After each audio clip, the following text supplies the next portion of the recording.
So hello guys and welcome back to the channel. Today I'm going to show you how to make your Duolingo account private. So the first thing you want to do is open up Duolingo.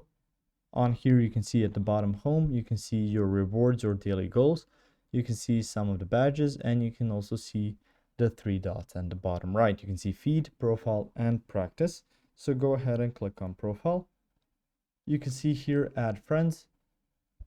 You can also see overviews, you can see friend streaks, badges, and stuff like that.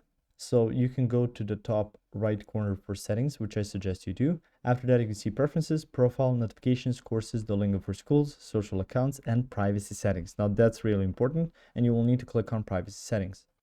If it's not popping up on here, you can just go ahead and exit this and go to Duolingo right here. And you will just need to go to duolingo.com.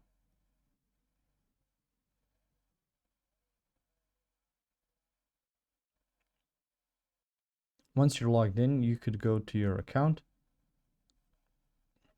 and from there go to settings. Once you are there, you can go ahead and click on the privacy settings.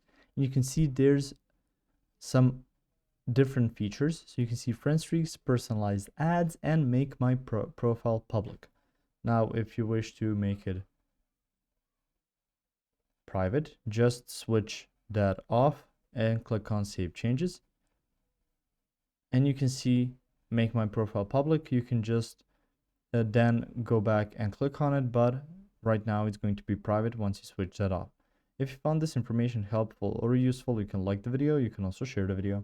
You can subscribe to the channel and click the notification bell to get notified about new videos on Duolingo or some other topics you might find interesting as well. Thank you very much for watching this video, and as always, I will see you guys in the next one.